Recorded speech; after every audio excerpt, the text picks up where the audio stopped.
welcome to episode 88, part 3 of Africa's premier sports video podcast, the Three Quarters Podcast.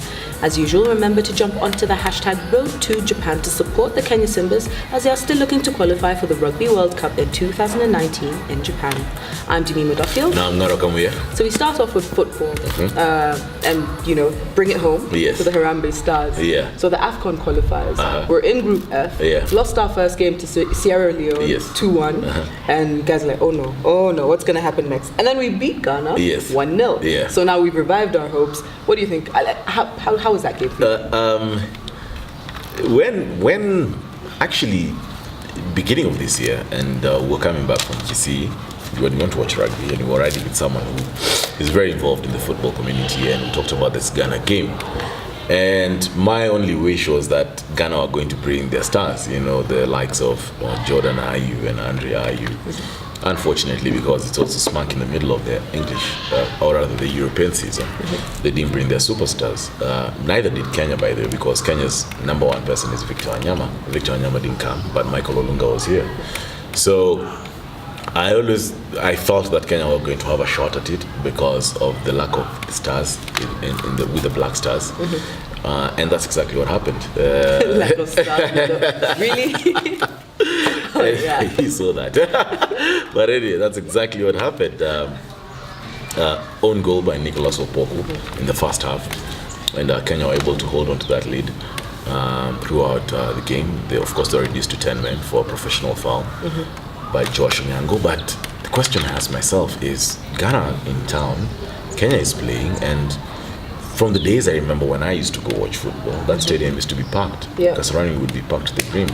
It's an AFCON qualifier. Ghana in town, you'd expect to see more people. So there was a problem, I think, from the marketing end. Some guys didn't know. Actually, guys knew about the game post, not before. But all in all, congratulations to the Harambee Stars. They did put up a good performance, and they revived their hopes for qualifying for AFCON 2019. Yep. Yeah. Well, I don't know. Maybe people wanted to go watch the boxing, so they picked that over the football. Okay. Anyway. Yeah, that's valid. So now we talk about tennis. Yes. And it's the US Open. We're in the final. And women's is done. Yes. Serena Williams loses 2-0 to Naomi Osaka. Yes. And in the men's final, we've got one of the biggest forehands in the game. In Juan Martin Del Porto, playing against the biggest returners in the game, or one of the biggest returners in the game. That is Novak Djokovic. How do you think that will go? And maybe comment on the women's final. First of all, the women's final, Naomi Osaka, 20-year-old, 2-0 beating Serena Williams. But the result is eclipsed by the fact that there was an altercation between the umpire and Serena Williams. Reason being, the umpire deducted her points for claiming that she was being coached. You're not supposed to be coached when actually the game is going on. So she was docked points, and Serena took the umpire on, and allegations of sexism. Tournament referee had to be called in, and it eclipsed I think what was a very good performance by Naomi Osaka, 20-year-old, and there were boos ringing even when the presentation was happening. It actually took Serena to tell the crowd that, look, stop booing. She deserves it. Give credit where it's due. So, young talent coming up. It's a good win. It's a good morale booster for her. She actually did say that her dream was always to play in a Grand Slam final against Serena Williams, and she did that, and she beat Serena Williams. Serena Williams, of course, was chasing her 24th Grand Slam title. Didn't happen.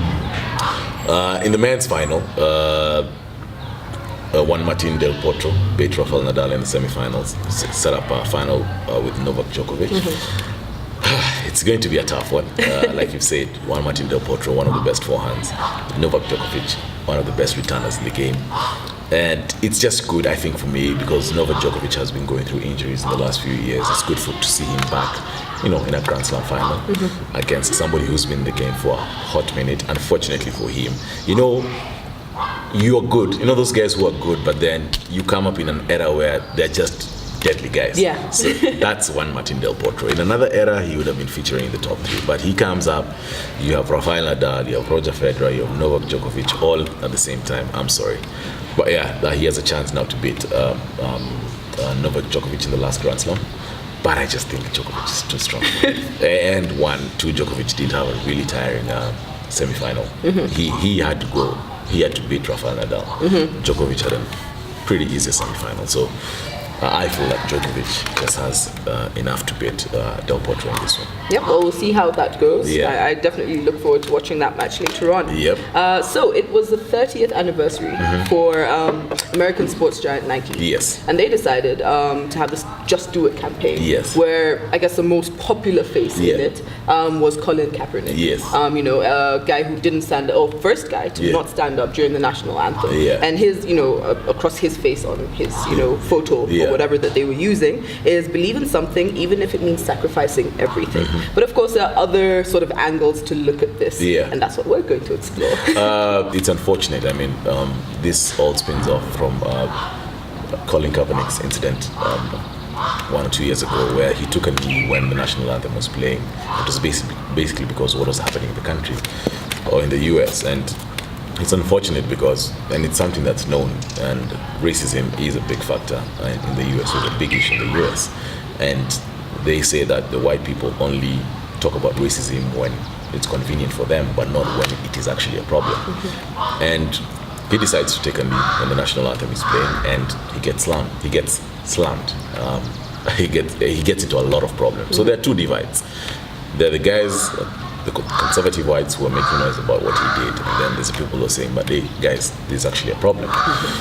And Nike decided to do that. 30th anniversary, they decide to run that campaign, the Just Do It campaign, and they use him, and that sparks a lot of controversy. You have people banning Nike shoes, which is absolute crap to me, if you ask me. But it's good when you see my ideas, my feelings that it's good when you see corporate America. I know, of course, corporate America does not get into anything if they're not making money off it, or if it's not good for their PR. For them, it's all about the bottom line, it's all about the money. But it's good to see them, pouring money into something that's worthwhile. When you see them pushing this agenda that Kaepernick has tried, when you see other athletes who are sponsored by Nike, getting onto on board, the LeBron James, who's been very active socially, and it's a discussion we actually had on the Three Quarters podcast about sports personalities, talking about social issues. So to see corporate America, or to see them and Adidas, they're the biggest sports, companies in the world. So to see them back such an initiative, it's good. But like I'm saying, corporate America never gets involved unless they're making money off it. So now we get into the bonus segment where we're talking about Kobe Bryant and LeBron James basically having set the path for future athletes and the ventures they get into after sports. And just before we get into what they have done, basically what we're going to talk about is, does this help basically in creating the image that sports personalities are more than just athletes? First of all, I think this has been done before. It's not that it's new. Maybe there are a few people who are picking it up now, but there have been sportsmen and women who ventured into businesses, decided to become entrepreneurs. The average shelf life of a basketball player is less than 5 years. So if you're playing basketball and you're making money and you're not thinking what next, that's questionable. But I think it's a good place we're in, where people are actually thinking, okay, so I'm going to be doing this. After this, what will I be doing? How else can I make money, or how else can I make a difference? Just to name a few, and you guys can Google what they've done. We've got Venus Williams, Magic Johnson, George Foreman, Michael Jordan, Peyton Manning, Tom Brady, and David Beckham, who have ventured into other things, other than sports, and they're making a killing. Just because of the name, they have the brand that's associated with them. So now you can get into what Kobe Bryant and LeBron James are doing. You see, where I look at it, the difference between, let's say, Michael Jordan and Kobe Bryant is that, yes, fine, Michael Jordan is a successful businessman, but he's still riding on most of his money is still based on what he did as an athlete. I don't know if you get me. No, Jordan shoes are selling because of what Jordan did when he was a player. I was actually seeing some figures the other day. I think he earns $110 million a year just from his shoe sales, But what I'm thinking about, if you look at the Kobe Bryants and the LeBron James and the Shaquille O'Neals, is that with the money that you earned from your endorsements, from your salary as a player, you now get into another business venture, and it's another field altogether, and you focus on that. I mean, Shaquille O'Neal has been very good. He's very good in terms of he can spot gaps, like business, and I can see this one. Opportunity. If I sink in money here, then it's definitely, going to return. But the reason why I highlight Kobe Bryant and LeBron James is because they're getting into a different field, and by the different field I mean production, like film production. Kobe Bryant is already doing that. He's doing child stories and all that. LeBron James, I'm sure that's one of the reasons why he moved to Los Angeles, is because he wants to get into film production. That's a different field altogether, But I like what Kobe Bryant has said. Kobe Bryant said that he's doing this because he wants to show that, look, say for us guys playing sports, say for us guys being basketball players, we actually can do, we're not stupid. We can sit down. We have other interests, actually. We have other interests. We can sit down, we can create films. And he says he never wants to be on camera. He wants to be behind the camera. We can be producers, we can, content creators, we can do all that. I'm sure LeBron James is going to be heading that way. And that's also a very lucrative field.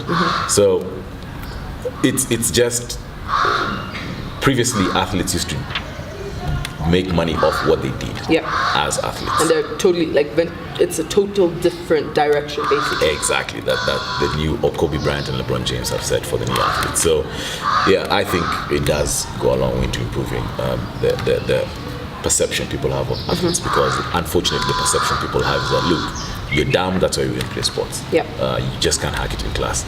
That's wrong. Some of the most intelligent people in this world are actually athletes. I think a lot, actually. Not everyone, but Anyway, we'd like to know what everyone thinks about that. Obviously, this is a step in the right direction, but we'd like to know your opinions anyway. You can do this by finding us on social media. That is by following us on Instagram, liking our page on Facebook, and subscribing to our YouTube channel. I'm Demi Duffield. And I'm Nara Kamuya. See you next week for episode 89.